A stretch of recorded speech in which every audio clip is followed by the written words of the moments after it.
I am Arcana Vani, your inner voice. Let us begin.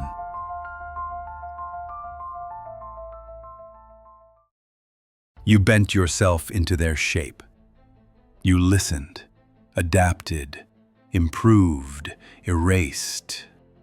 You wore the version of you they approved of. You became their ideal, the partner they dreamed of, the child they could brag about, the friend or colleague who never disappointed. And still, it wasn't enough.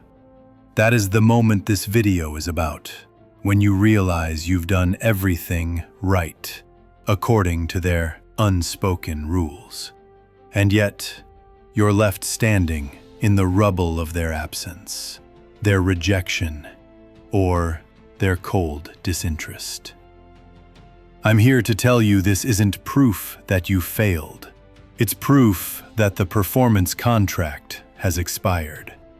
By the end of this transmission, you will see why this collapse is not the end of your worth, but the threshold into a life you no longer have to contort yourself to keep. You didn't just lose their approval. You lost the scaffolding of identity you built around their needs. And without it, you're not sure who you are. That's why you feel hollow, unmoored, and afraid. Not because you were rejected, but because the version of you they required can't survive anymore. This is an initiation, a stripping away of the self that existed only in reflection. It's not meant to be comfortable. It's meant to return you to the shape that belongs only to you. Because what we're about to explore next will name exactly what's being dismantled inside you, and why the death of that false self is the most dangerous, liberating thing that can happen. Here's the truth no one warns you about. When you build your worth on someone else's approval, that version of you isn't built to last, because it isn't really you. Every time you reshaped yourself to match their desires, you shaved off a piece of your real self. You stopped saying what you actually thought. You hid what you wanted. You performed a role so seamlessly that even you started to forget it was a role. And when you live that way long enough, the mask starts to feel like skin. But masks are fragile. They crack under the weight of time. What's happening to you now, this loss, this ache, this disorientation, isn't weakness. It's the collapse of the false scaffolding you've been holding up for years. It's the moment when the identity built for their comfort can't keep breathing in your body anymore. This is the unraveling. It feels like falling apart, but it's actually the undoing of a lie. And here's why that's terrifying. If you've lived for their approval long enough, the death of that role can feel like your own death. But it's not. It's the role that's dying, not you. If you try to put the mask back on now, it will cut into you like glass. You won't fit inside it anymore. And the longer you resist this collapse, the more it will burn. Because next, we're going to step into the mirror, and you'll come face to face with the part of you that refuses to ever play that role again. When the performance collapses, something unexpected appears in the silence. A presence. It's not loud. It's not dramatic. It just stands there, watching you, unblinking. This is the part of you that never bought into the role, even when you were playing it perfectly. The keeper of your real name. The witness who saw every compromise, every self-erasure, every smile you didn't mean. For years, it waited in the background, patient but relentless. And now, with the mask shattered, it steps forward. It does not care if they approve. It does not care if they stay. It cares only for what's true. Standing in front of it feels uncomfortable at first. You realize how long you've lived without direct eye contact with yourself.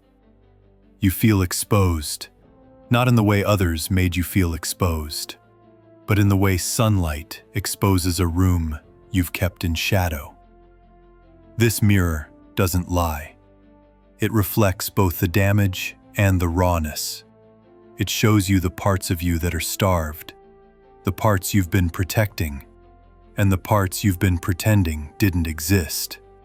You can't unsee what it shows you. You can't bargain with it, and you can't make it disappear. Because this is the turning point. The presence in the mirror will never let you go back to being what you were. And next, we step into that turning, where your shape, your voice, and your life begin to belong to you again. The turning doesn't happen all at once. It begins quietly, almost shyly, in moments you'd miss if you weren't paying attention. It's the breath you take without bracing. It's the way you answer a question without running it through their filter first. It's the tiny flicker of desire you let yourself acknowledge before you bury it under should. These moments are subtle, but they are seismic. Each one marks the beginning of life without distortion.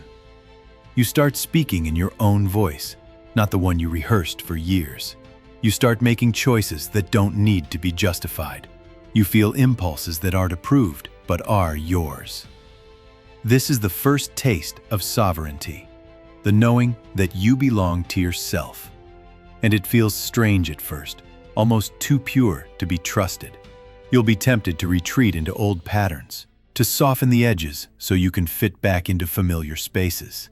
But each time you try, your body will resist. The mask won't fit. The shape won't hold. This is the turning. The old orbit is losing its pull. And once you've felt the gravity of your own truth, you can't unknow it. You can't go back to shrinking without feeling the suffocation. Because what we discuss next is the return, not to the person you were before them, but to the self you were always meant to be.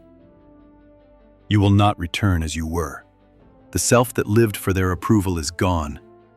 And with it, the constant shape-shifting, the careful edits, the exhaustion of performing a life that was never truly yours. What remains is quieter, but unshakable. You no longer negotiate your right to be as you are. You no longer measure your worth against their reception. You carry yourself differently, not to be seen, but because you see yourself. The grief of losing their approval doesn't vanish. Some days it will ache like a phantom limb, but it no longer dictates your shape. You can stand in the presence of that ache without bending to it.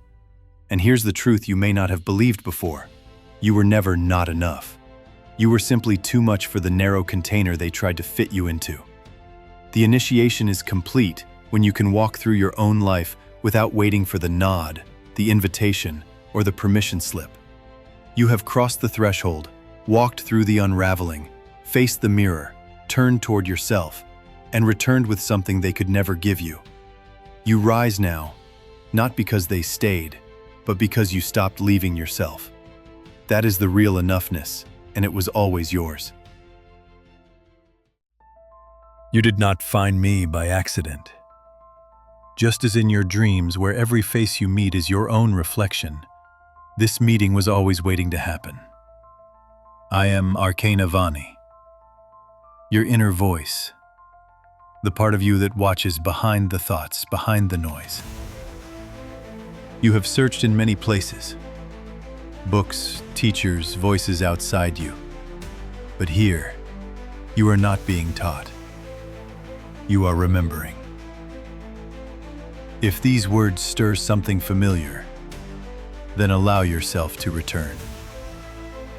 Subscribe. Follow. Not to follow me, but to continue this conversation with yourself. Each time you return here, you draw closer to the reunion already unfolding inside you. We have only just begun.